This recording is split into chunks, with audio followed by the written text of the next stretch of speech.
자, 방금 전에 보셨던 고용인, 실장님이 두 분 계신다. 개업 공인 중에 종류는 세 사람이 있다. 그건 좀 이따 배우시고, 고용인, 실장님이 두 사람이 있는데 다 정리하는 겁니다. 소속 공인중개사하고 중개보조원을 법에서 뭐라 부른다고요? 고용인. 소속 공인중개사 누구이다? 공인중개사이고, 중개보조원은 누가 아니고?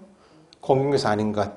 공인중개사로서 소장님 밑에 소속되어 있기 때문에 뭘 한다고요? 중개 업무를 수행한다는 말이 들어가야 돼요. 여기는 중개 업무 수행이 들어가면 돼야 안 돼요? 안 된다. 방금 전에 적어보셨던 것처럼 거래계약서 작성이라든지 확인 설명 의무라든지 들어가면 안 된다는 거. 자, 소속 공인중개사는 개업 공인중개사 종류 세 사람, 어쨌든 소장님 밑에 소속된 공인중개사이다. 맞죠? 법인이면 누구까지? 사원이나 임원 중에서 누구인 자도? 공인중개사인 자도 어디에 포함된다? 소속에 포함된다. 용어 정의할 때 배우셨고, 그래서 실장님 중에서 소속이라 할 때는 소장님 빼고 개업 공인중개사 빼고 회사는 대표자가 있겠죠? 대표자 빼고 회사는 지점을 둘 수 있나 없나요? 있죠. 지점을 공인중개사법에서는 분사무소라 불러요. 본사를 주사무소라 부르고 분사무소 다음 주에 배우십니다. 분사무소 지점장이 있나 없나요? 지점장을 책임자라 불러요. 그러니까 소장님 역할을 하는 사람이 개업 공인중개사, 공인중개사로 개인으로 등록하게 되면 소장님이죠. 법인이면 누구라 부르고? 대표자. 분사무소이면 누구? 책임자. 요 세 사람 빼고 나머지 소속되어 있는 공인중개사는 모두 누구이다? 소속이다. 실장님으로서 공인중개사도 소속이고, 법인 안에 있는 사원 임원 중에서 공인중개사인 자도 소속이다. 됐나요?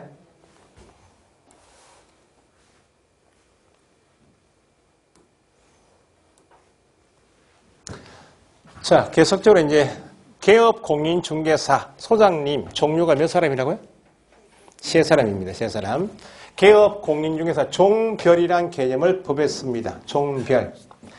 공인중개사법상에 지금 배우시는 공인중개사법상의 종별은 세 사람이 있는데 공인중개사법이 아니고 다른 법률 규정에 따라서 공인중개사법이 아니고 다른 법에 따라서 또 중개할 수 있는 사람이 또 있어요. 시험은 대부분 공인중개사법 안에서 중개를 하고 있는 소장님 이걸 주로 묻는데 간혹 지문에 한 문제가 아니고 지문에 한두 개씩 나오는 것이 다른 법률 규정에 따라 중개업을 할 수 있는 법인, 이걸 줄여서 특수법인이라고 불러요. 어쨌든 교재 좀 더 체크하시고. 자, 그럼 지금 중요한 것이 이겁니다. 공인중개사법 안에서 종별이 세 사람이 있는데 법인이 아닌 개인으로서 개업 공인중개사가 두 사람이 있고 법인으로서 개업 공인중개사 이렇게 한 사람, 두 사람 이렇게 세 사람이 있다는 거예요. 그러면 이제 법 규정이나 교재를 보시거나 수업 시간에 그냥 개업 공인중개사는 하면 몇 사람을 이야기해요? 개업 공인중개사는 몇 사람이 있어요 지금? 세 사람 모두를 다 표현한다. 법인이 아닌 개업 공인중개사는 한 몇 사람? 두 사람. 법인인 개업 이렇게 읽을 줄 아셔야 돼. 시험 문제도 법인이 아닌 이렇게 나와 두 사람을 말하는구나. 법인인 개업 공인중개사 할 때 이 사람만 이야기하는 거야. 자, 그러면 법인이 아닌 개업 공인중개사 할 때는 공인중개사 자격을 취득하고 등록하게 되면 공인중개사인 개업 공인중개사를 불러요. 방금 전에 이전에 85년도 시험 제도가 있기 전부터 중개업을 해왔던 소장님이 있다고 그랬죠? 그 소장님 이름이 과거에는 중개인이라 했는데 현재는 뭐라 부르는가? 공인중개사 법의 구성에 방금 전에 법률 시행령 시행규칙이 있었죠? 공인중개사법 안에 본문 안에 이전엔 중개인이라 썼는데 중개인이라는 개념을 없애고, 왜냐하면 법 명칭이 뭐 시험과 관계없지만 법 명칭이 이전에는 부동산 중개업법이었어요. 그 이전에 공부하신 분들은 저를 만난 업법선생 이렇게 불러요. 지금은 공인중개사법이니까 사법선생 이렇게 부르고 지금 현재는. 그래서 지금 변호사법, 법무사법 이렇게 있는 이유가 우리는 공인중개사인 전문 자격을 취득하고 중개업을 한다는 표시가 없잖아요. 중개업법이니까. 그래서 공인중개사법으로 법명칭을 바꾸면서 공인중개사 자격도 없이 중개업을 하고 있는 소장님을 이전엔 중개인이라 불렀는데 공인중개사 없으니까 우리 공인중개사법 안에서는 이 사람을 본문에 쓰지 않고 어디에 쓰고 있는가. 나중에 이제 법조문을 인터넷 검색해보면 법제처 들어가서 국가법령정보센터 들어가시면 공인중개사 법이 있으면 본문이 1조 목적부터 해서 51조가 쭉 있고 이 법을 만들어서 언제부터 시행할 겁니다라고 법 뒤에 붙여서 만든 법이다 해서 부칙이라고 불러요. 부칙도 법 안에 포함되는 건데 부칙. 본문의 과거 중개인에 관한 규정은 본문에서 없애고 부칙에서 따로 두겠다 해서 부칙 규정에 따른 개업공인, 부칙 개업공인중개사 하면 누굴 표현하는가? 이전에 중개인을 현재는 뭐라 부른다고요? 부칙 규정에 따른 개업공인중개사 이렇게 불러요. 그러니까 시험에는 철제 비중은 공인중개사 법을 배우시기 때문에 부칙 규정에 의한 같은 말 중개인에 관한 규정은 시험에 거의 잘 안 나와. 간혹 뜨긴 하지만 그래도 어쨌든 현재 개업공인중개사는 종류가 전체로 몇 사람인데요? 낱개로 하면 몇 사람인데? 3사람이다. 개업공인중개사는 하면 전체 3사람을 다 표현하는 것이다. 법인이 아닌 하면 몇 사람? 2사람. 과거 중개인을 현재 뭐라 부른다? 부칙 규정에 따른 개업공인중개사를 부른다. 됐나요? 그러면 요 사람만 좀 이따 교재 체크하겠지만 공인중개사 자격이 없어요. 공인중개사가 아닌 자, 무자격자인 공인중개사가 아닌 개업공인중개사를 부칙이라고 부른다. 됐죠? 공인중개사 자격을 취득하고 등록한 사람을 공인중개사인 개업공인중개사, 그 다음에 법인으로서 등록한 사람을 법인인 개업공인중개사 이렇게 불러요. 그 법인은 회사니까 본점을 둔다. 본점을 뭐라 부른다고요? 주사무소라 불러요. 주사무소를 두고 중개하다가 회사니까 지점을 둘 수 있다? 지점을 뭐라 부른다? 분사무소라 부른다. 자, 그러면 부칙 규정에 따른 이 사람 개업공인중개사 현재 개업공인중개사는 맞죠? 중개사무소 안에 들어가면 차이점. 여기는 자격증이 있죠? 여기 자격증이 없다는 것 차이점이에요. 근데 등록증은 다 가지고 있습니다. 등록을 한 사람은 아니지만 옛날에 공인중개사 자격시험 제도가 있기 전부터 등록제도가 있기 전부터 중개업을 했던 사람에 대해서 너는 증이 없이 등록증 없지만 중개업을 계속 해먹으라 해서 내가 계속 중개업을 했던 사람입니다. 신고해서 등록증은 다 가지고 있다는 거예요. 등록증. 자, 등록증을 가진 사람이 개업공인중개사입니다. 등록증은 부칙도 등록증이 있다 없다? 부칙 규정에 따른 개업공인중개사도 등록증이 있다? 뭐는 없다? 자격증이 없다. 그 차이점.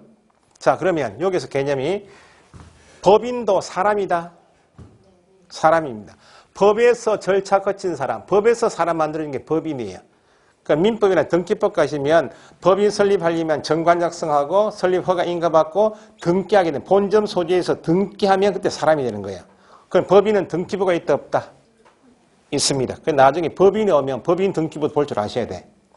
그러니까 법인도 사람이면 공인중개사법에서 다음 주에 배우시지만 절대로 사람이기 때문에 등록을 내줄까 말까의 기준은 사람입니다. 네가 증을 땄는지 교육을 받았는지 니를 보고 내가 내주겠다고. 그 사람은 쪼갤 수 있나 없나요? 절대로 쪼갤 수가 없어. 법인도 사람이다? 이니까 법인도 쪼갤 수 없다는 겁니다. 그래서 법인 한 공인중개사 A라는 공인중개사가 한번 등록했다 가게 두고 그럼 이 쪼갤 수 있다 없다? 없으니까 다시 등록하는 것은 있을 수가 없다는 거예요. 폐업을 하고 나중에 등록을 하는 것은 관계없는데 현재 한 사람이 등록증 2개 가지는 것은 절대 금지예요. 그러면 법인은 주된 사무소가 강남구에 있다. 여기는 등록증이 있다. 있고 강남구에 본점인 주된 사무소가 있다면 강남구 1개 빼고 전국에 228개 시군구가 있다면 법인이 분사무소를 할 때는 어디 빼고 주사무소가 현재 있는 강남구 1개 빼고 227개 시군구마다 1개씩 둘 수 있는 게 뭐다? 분사무소예요. 그럼 이게 다 법인 가게죠 지금? 그럼 법인은 등록증이 몇 개다? 1개입니다. 분사무소는 둘 수 있다? 있지만 여기는 등록하는 게 아니다 그 말입니다. 여기도 법인도 분사무소도 등록한다 해버리면 법인은 이중 등록이 돼버리죠. 그래서 여기는 뭐 한다? 신고한다는 거. 여기는 등록하고 등록증 걸고 있지만 여기는 신고하고 뭘 건다고? 신고 확인서를 거는 것이지 등록증 거는 것이 아니에요. 그래서 공인중개사법 끝에 가시면 이제 시험 문제에서 법인 주된 사무소는 등록증이 있다. 대표자나 사원, 임원이 법인일을 하다가 사고 치면 등록증이 있으니까 등록을 취소하겠다는 말이 당연히 성립되겠죠? 여기 등록증이 있어요, 없어요? 없으니까 분사무소 따로 등록을 취소한다는 말은 없다는 거예요. 그러니까 시험에 다수 나오는 게 분사무소별 등록 취소할 수 있다, 없다? 분사무소 등록 개념이 쓸데없는 거예요. 신고하고 신고확인서 개념이다. 자, 다시 개업 공인중개사는 공인중개사법 안에서 종류가 몇 사람 있다? 3사람. 법인이 아닌 개업 공인중개사 몇 사람? 2사람. 이 2사람 차이점은 공인중개사 자격이 없다. 누구? 부치. 자격이 있다. 공인중개사인 개업 공인중개사. 등록증은 다 있다. 있다. 그럼 여기도 등록증이 있으니까 다 등록 취소는 다 받는다. 어디만 등록 취소가 없다. 분사무소만. 아시겠죠? 자, 다른 법률 규정에 따라 중개업을 할 수 있다. 다른 법률 뜨고 중개업을 할 수 있다 하면 이 사람을 줄여서 특수법인이라 불러요. 뭐라고요? 특수법인이라 부르는데 시험에는 특수법인 이렇게 안 나와. 안 나오고 이렇게 다른 법률 규정에 따라 뭘 할 수 있는 중개업을 할 수 있는 나면 특수법인을 말하는구나. 대표 선수 한 사람만 이해하시면 돼. 농업협동조합법은 공인중개사법이 아니죠? 농업협동조합법에 설립되는 지역농협. 그러니까 농협 가시면 여기 농협 이용을 거의 안 하셔도 돼. 도시에 계시면 시골에 가시면 농협이 다 있어요. 농협에 농지를 가지고 농사 짓다가 연세가 많으시면 농사 짓기 어려시면 세를 내놓거나 아예 팔겠다 내놓는 경우가 있죠. 그런데 누가 농지를 매수할지 누가 내 땅에 농사 지을지 알 수가 없다는 겁니다. 농협에 조합원으로 가입되는 사람이 농협에 볼일 보러 가신 김에 담당 직원한테 내 농지 좀 팔아도 내놓고 간다는 겁니다. 그러면 귀농, 귀촌하시는 분이 계신다. 누가 농지를 내놓은지 알 수가 없잖아요.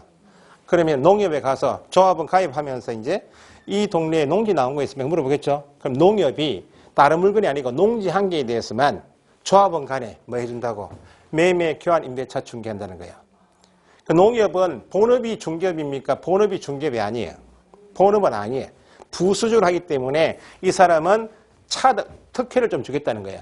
중개업을 본업으로 하는 너희 3명은 등록을 하라고.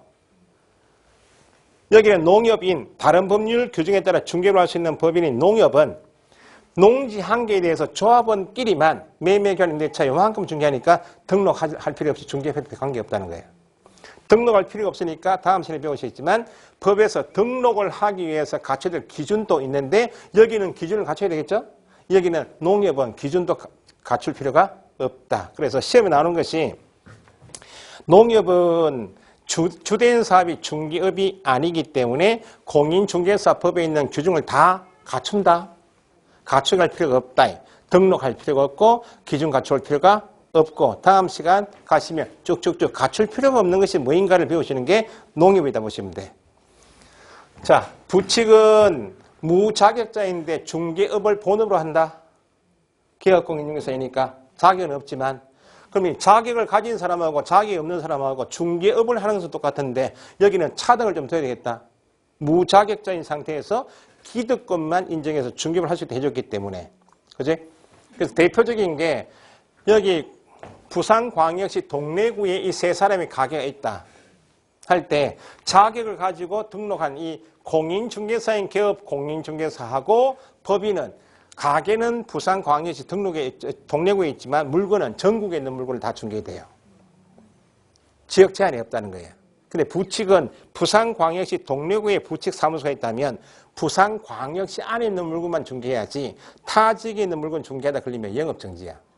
차등을 둘 수밖에 없다. 그러면 결론에 시험에 나오는 것이 부칙은 본업이 중개업인데 무자격자이기 때문에 차등 받는 것이 뭐인가? 할 수 없다. 그게 뭐인가를 묻는 게 부칙. 다른 법률 중개업은 주된 사업이 중개업이 아니기 때문에 봐주는 규정이 뭐인가? 적용되지 않는 것이 뭐인가를 묻는 것이 다른 법률. 그렇게 개념을 좀 잡고 하시면 되겠다. 됐어요? 앞으로 수업 시간에 개업 공인중개사는 하면 몇 사람요?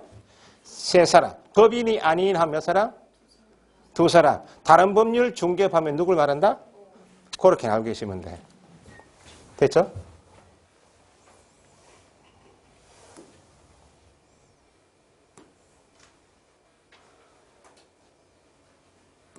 이걸 잘 모르겠네. 자, 그 다음에 교재를 보시기 전에 공인중개사법상 개업공인중개사는 방금 전에 개업공인중개사라 하면 어떤 법?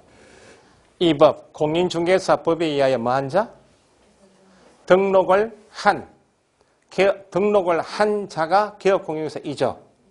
그러면 등록을 현재 할 수 있는 사람은 부칙도 현재 공인중개사법 안에서 개업공인중개사는 맞다. 맞지만 등록을 했습니까? 등록을 한 것으로 간주가 되겠나요? 간주가 되겠죠. 그래서 등록을 할 수 있는 사람은 다음 시간에 배우시겠지만 현재 업을 하고 있는 소장님 종류는 세 사람인데 부칙은 등록을 하고 자격도 있고 등록을 한 사람이 아니고 기득권 받은 사람이기 때문에 이 사람은 뭐라 부르는가? 등록을 한 것으로 뭐?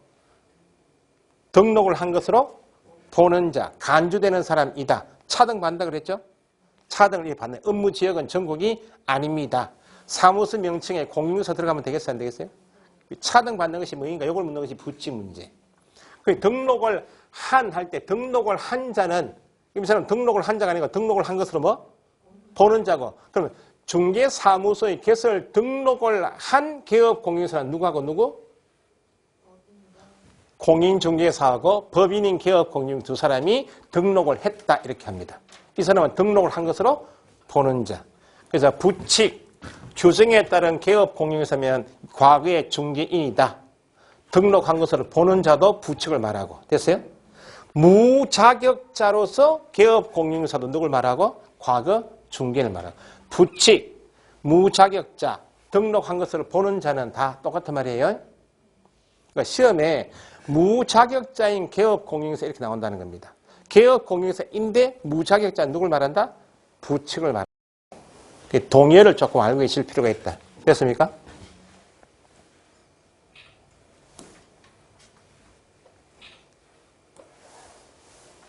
자, 교재를 이제 가지고 지금 설명드린 내용, 이 교재 내용도 작년 교재에 비해서 조금 양을 줄였습니다. 줄인 이유는 시험에 안 나오는 최근에 출제 경향이 안 맞는 부분을 싹 빼고 교재가 조금 얇아졌습니다. 작년에 공부 안 하신 분은 잘 모르시겠지만 어쨌든 페이지가 한 100페이지 정도? 공부하기는 책이 이제 부담이 없습니다. 이전에 공인중개사 법령 교재가 700페이지, 민법 교재가 1000페이지 이렇게 되는 시절이 있었습니다. 그때는 책을 사면 이만큼. 책을 다 보지도 못해요. 그래도 이전엔 동영상 강의가 없고 하니까 옛날에는 공부할 수 있는 방법이 강의하고 강의 테이프밖에 없었어요. 옛날에 강의 테이프 장사 사업하시는 분이 돈을 많이 벌었다. 자, 19페이지 하단에 자, 지금 설명드린 내용 시험 나오는 부분 짚어보겠습니다. 박스 밑에 1 중개되어 있죠? 찾으셨나요? 중개의 일반적인 정의는 방금 전에 괄호를 다 해봤습니다. 위에서 기억에 중개이에서 괄호 4개 한번 해보시죠. 중개 대상물, 그죠? 계속 연습하시면 돼. 뒤에 매매 교환 임대차 따로 그 밖에 권리 괄호 행위를 뭐 하는가? 알선하는 것. 중개 대상물 매매 교환 임대차 그 밖에 권리 알선하는 것. 그게 다 들어가야만 말한다라고 물을 때 정답이 된다는 옳은 지문이 된다는 겁니다. 자, 밑에 동그라미 이번에 중개의 3요소 이런 말은 시험에 안 나옵니다. 어쨌든 중개라 하면 하고 말한다까지의 개념 요소가 중요하다는 겁니다. 맨 밑에 동그라미 3번 있나요? 중개와 분양 대행의 구분. 자, 중개업을 하게 되면 중개사무소, 가게를 둔다 할 때 그 이름이 중개사무소 안에서 중개업만 해야 되겠나요? 다른 업도 가능하겠나요? 소위 중개업에 전용해야 되겠나요? 겸용이 가능하겠나요? 겸업이 가능하듯이 겸용이 가능해. 그래서 분양 대행 밑에 겸업 적어보시라고. 분양 대행은 중개가 아니고 뭐라 부른다? 겸업이라 불러요.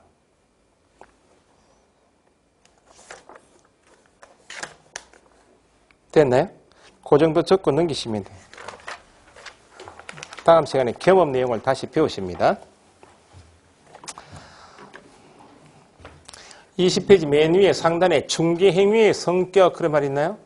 이것도 아주 옛날에는 시험 지문에 한 번씩 나왔습니다. 민법 시간에 법률행위 이런 말 들어보셨나요? 법률행위? 첫 시간에 배우시겠죠. 법률행위. 의사표시를 요소로 하는. 그죠? 그럼 중개행위는 법률행위인가 사실행위인가 그 말입니다. 중개는 계약을 직접 하는 겁니까? 계약을 알선하는 겁니까? 알선하는 거죠. 계약을 민법 시간에 법률행위 종료해서 단독행위, 합동행위, 계약 이게 법률행위잖아요. 계약은 당사자가 직접 하는 게 계약이고 법률행위야. 우리는 계약을 직접 하는 게 아니고 계약이 성립, 체결되도록 알선 도와줄 뿐이죠. 그러니까 결론은 중개행위는 뭐가 아니다. 첫째 줄 법률행위가 아니라 사실행위이다. 그 정도만 체크하시고 넘기시면 돼. 다 읽어보실 필요도 없다. 그러니까 다시 박스에 중개는 사실행위이며 법률행위와 구별된 데 있죠. 박스에. 그 타이틀만 밑줄 하시면 돼. 민법에서 대리 배우셨나요? 대리행위는 법률행위입니까? 사실행위입니까? 대리인이 아파트 매도인으로부터 대리권 소유받았다. 그럼 대리인은 본인이 매도인 아니에요? 나한테 대리권 준 사람이 본인 아니에요? 매도인 뒤에서 매수인 만나서 직접 계약해야 하네요. 그게 대리행위 아니에요? 그 직접 계약하는 것은 법률행위이다 아니다? 이죠. 중개하고 대리는 다르다 그런 개념이에요. 그 대리행위는 법률행위이죠. 직접 계약하니까 우리는 계약을 직접 하는 것이 아니고 계약이 성립, 체결되어 알선 도와줄 뿐이기 때문에 사실행위이지 법률행위가 아니다는 말을 달리 표현하면 대리행위가 아니다 그렇게 이야기해요. 그 위에 적으실 것 같으면 박스에서 사실행위이며 법률행위와 구별된다 있죠. 사실행위이며 뒤에 법률행위 위에 대리행위와 구별된다 그렇게 땡땡 하시면 되겠네요. 대리행위와 구별된다. 그렇게. 밑에는 읽어보실 필요 없습니다. 동그라미 2, 3, 4번은 읽어보실 필요가 없고. 이게 왜냐하면 이런 내용을 싹 추려야 되는데 어쨌든 기본서기 때문에 넣어놓은 거면 요약집에 있는 말 들어갈 수가 없습니다. 시험에 안 나옵니다. 자, 그 다음에 맨 밑에 중개의 종류 있죠. X 하시고 X. 보실 필요가 없다. 자, 옆에 페이지 21페이지 하단 양괄호 4번에 중개대상 권리가 되게 한 요건이 있나요? 자, 이걸 다 암기하실 수는 없습니다. 자, 이렇게 공부하시면 돼요. 중개대상에 해당하는 것, 하지 않는 것 이렇게 시험 나와요. 그럼 우리가 지금 배우시는 시험 과목 중에서 민법은 이게 익숙하지 않으니까 아직까지 민법이란 내용, 그 다음에 공시법, 공법 좀 이따 다시 배웁니다. 우리가 지금 시험 과목에 있는 이 6과목 쪼개면 공시제법을 쪼개면 6과목 아니에요? 내일 과목을 쪼개서 이렇게 격주를 하죠. 어쨌든 과목을 쪼개면 6과목입니다. 6과목은 무엇 때문에 배우시는 거예요 지금? 공인중개사가 되기 위한 과목이죠. 그러면 올해 정을 따셨다. 그럼 자격을 취득한 누가 되었다면? 공인중개사 되셨다. 그럼 어디다 쓰시려고? 정 가지고. 개업한 소장님이 되시거나 아니면 소속 공인중개사 되어서 중개업 할 때 써먹겠다는 거 아니에요? 그러면 지금 방금 전에 중개라 하면에서 매매 교환 임대차 뒤에 그 밖에 권리가 있었죠. 그 밖에 권리는 따로 배우실 필요 없이 부동산에 대해서 각종 권리를 배우시는 과목이 민법 아니에요. 민법에서 배우시는 각종 권리는 다 중개대상이다. 그게 답이에요. 등기법과 같이 되어 있는 공간정보관리법, 전담과수원 배우시는 과목. 그 과목을 왜 배우십니까? 중개할 때 써먹겠다는 겁니다. 그러면 각종 등기가 되어 있어도 중개할 수 있겠나 없겠나요? 압류가 되어 있다. 압류, 가압류. 중개할 수 있겠나 없겠나요?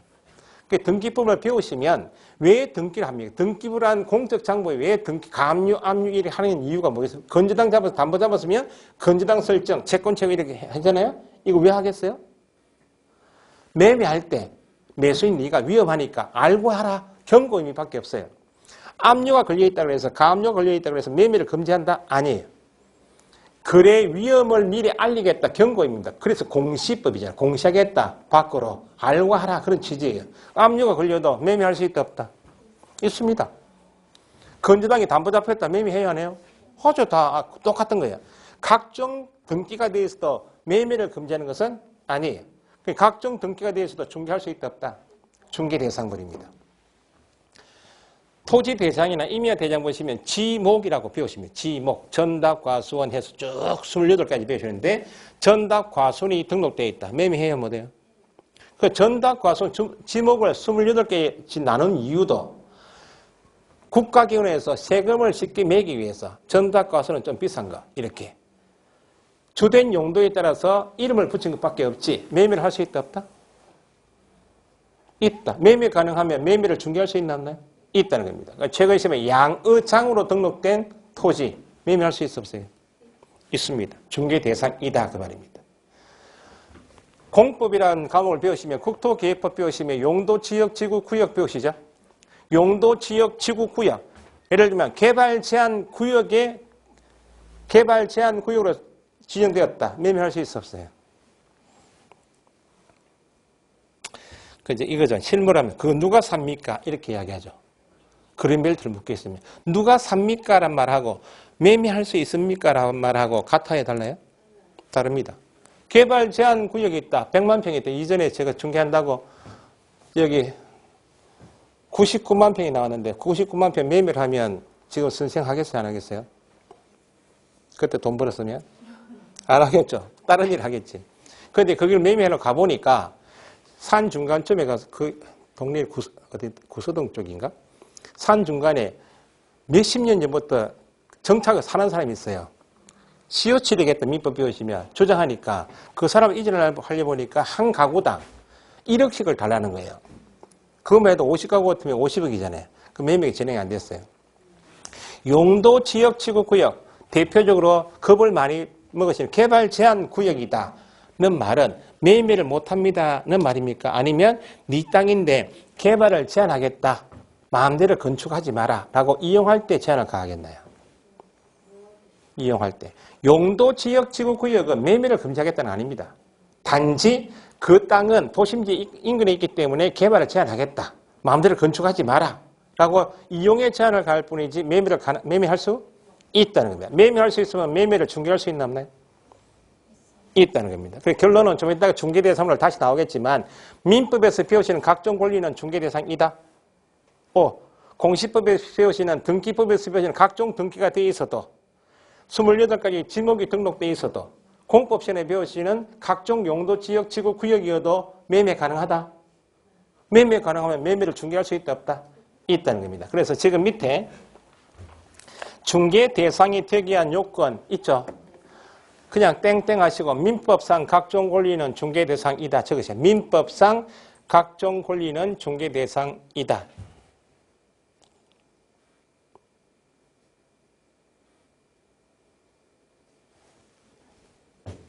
민법상 각종 권리는 중개 대상이다. 자, 이래 적어놓고 이제 민법 공부해 보시면 지상, 지역, 전세권 거기 내용 보시면 둘째 줄 있죠. 지상, 지역, 전세권, 저당권, 가등기, 담보, 양도담보, 임차권, 환매권 있나요? 이거 다 어디서 배우신다고? 민법에서 배우신다고. 셋째 줄 뒤에 가시면 동산질권 그런 말 있나요? 동산질권 밑줄에 보시라고. 질권도 민법 1118개 조문 전체 안에 민법에 질권이라는 권리가 있어요. 그런데 우리 시험 범위는 안 들어가. 전담보 생각하시면 돼. 부동산 담보 잡을 때 쓰는 게 저당권이에요. 시계 잡히고 돈 빌려 쓰는 게 질권이에요. 우리는 부동산 배웁니까? 동산을 배우는 거예요. 부동산에 관한 권리만 민법 교재에 있다는 거예요. 그래서 민법 교재 안에는 질권을 안 배우신다고. 간단히 언급은 하시겠지만 그래서 동산질권, 시험에 동산질권은 중개대상 2단이다. 동산질권은 중개대상 2단이다. 동산질권은 중개대상 2단이다. 앞에 동산이죠, 동산. 부동산에 대한 권리가 아니다, 그 말입니다. 동산질권은 중개대상이 아닙니다. 그래서 거기 동산질권 앞에 부동산 중개와 친하지 않은 그런 말이죠. 친하지 않다, 그 말은 중개대상 2단이다. 아니다. 그 위에 적으신 것처럼 앞으로 민법 시간에 배우시는 각종 권리는 중개대상이다. 그렇게 해놓고 민법 배우시고 다시 좀 이따가 다시 정리하겠습니다. 넘기시고. 그 다음에 박스 22페이지 2번 공인중개사 있죠. 공인중개사는 이 법 다시 체크해 보시라고. 이 법 뒤에 뭐 앉아? 공인중개사라 하면 시작해서 이 법 하셨다면 뒤에 뭐 한 자를 공인중개사라 합니까? 자격을 취득한 자 걸어. 계속해 보시고 한 문제씩 맞춰 나가는 겁니다. 지금 그 정도 체크하시면 되고 밑에 3번에 중개업 있죠. 중개업은 몇 가지가 필요하다? 3가지. 중개업이라 하면 다른 사람의 뭐? 의뢰 괄호 일정한 보수를 뭐? 받고 괄호 중개를 뭐? 업으로 행하는 것.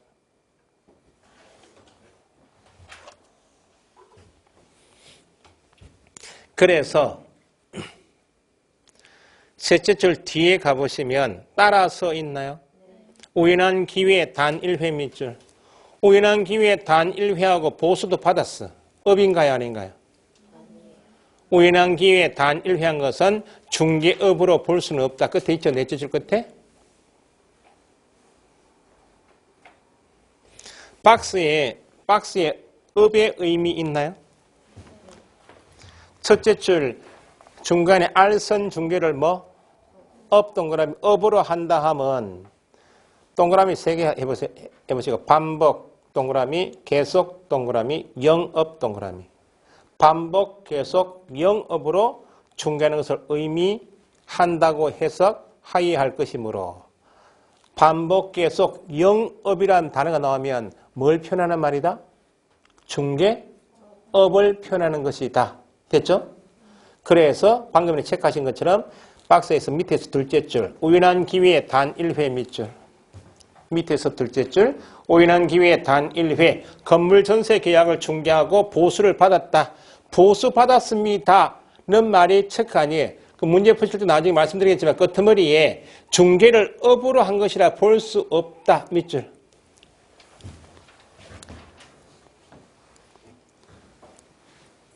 중개를 묻고자 하는 핵심이 중개업입니까 아닙니까를 묻는 게 핵심이면 보수를 받았다 거기에 꽂혀버리면 업이라 볼 수 없다 X라고 한다는 거예요. 그런데 앞에 우연한 기회에 단 1회 한 것은 위에 동그라미 하신 계속 반복성이 있다 없다?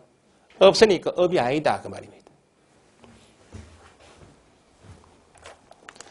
자, 그 다음 옆에 페이지 4번에 개업 공인중개사 개업 동그라미 하시고 개업 공인중개사는 양가로 1번의 첫째 줄 공인중개사법 밑줄 뒤에 개설 등록을 한 자 괄호 이 법에 의하여 개설 등록을 한 자 됐죠?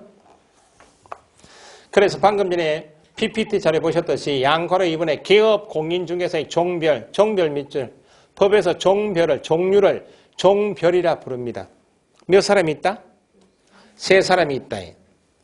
1번 동그라미 1번에 개인 밑줄 하시고 위에 법인이 아닌 같은 말 개인은 법인이 아닌 개업 공인중개사는 몇 사람 있나요? 2사람이 있다. 옆에 공인중개사인 개업 공인중개사 밑줄 하시고 둘째 줄 첫째 줄 끝에 등록을 한 것으로 간주되는 사람을 뭐라 부른다? 부칙상의 개업 공인중개사 부칙상의 개업 공인중개사. 부칙상의 개업 공인중개사를 밑에 무자격자인 개업 공인중개사 같은 말 적어보시고 그 다음에 동그라미 2번에 그냥 법인인 개업 공인중개사 부칙상의 개업 공인중개사를 무자격자인 개업 공인중개사라 부른다. 됐어요? 그 다음에 맨 밑에 양괄호 3번에 다른 법률 밑줄, 중개업 밑줄. 다른 법률, 중개업을 할 수 있다는 다음에 대표 선수가 누구다? 농협이다. 그래서 맨 밑에 줄 후자에는 농업협동조합, 지역농업협동조합 있나요? 그 지역농업협동조합만 밑줄 해보시고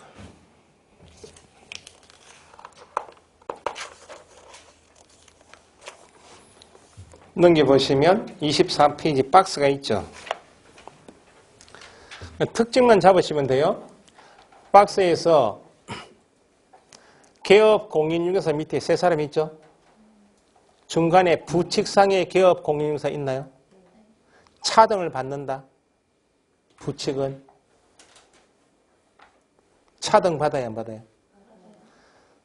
차등 받는 것이 뭐인가를 묻는 것이 부칙이에요. 대표적으로 내적 간에 업무 지역이 있나요? 업무 지역 밑줄 시도 원칙 되어 있죠. 다음 시간에 배우십니다. 부산광역시에 사무소가 있다면 부산광역시, 서울에 있다면 서울특별시, 경상남도에 있다면 경상남도, 전국이 아니다 그 말입니다.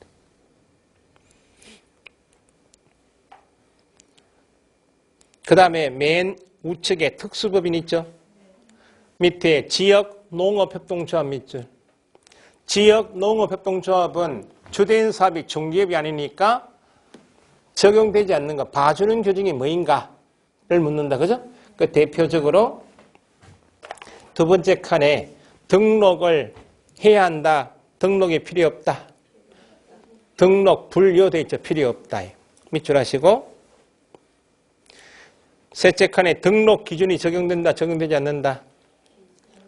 아니 밑줄 적용되지 않는다. 그 정도만 체크 일단 해두시고. 자, 그 다음에 박스 밑에 5번 소속 공인중개사 양괄호 1번의 첫째 줄 소속된 누구? 공인중개사 괄호 뭘 하거나 중개 업무를 수행하거나 괄호 공인중개사가 소속인데 둘째 줄 법인의 누구로서 사원 임원인 공인중개사가 포함 제외 포함까지 괄호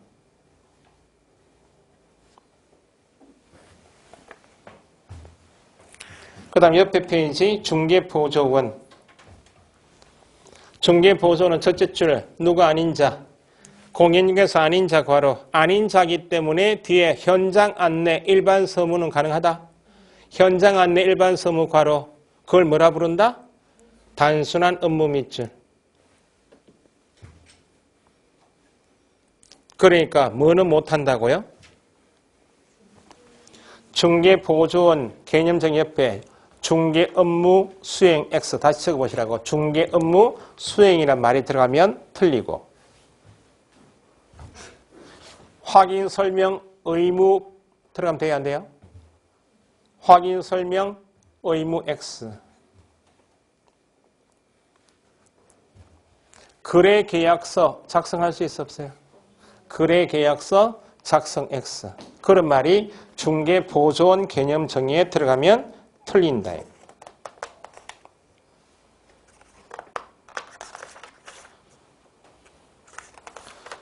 이렇게 하시면 보통 시험에서 1번 문제 용어의 정의에 관한 설명이 날 때 한 문제 맞추는 거예요.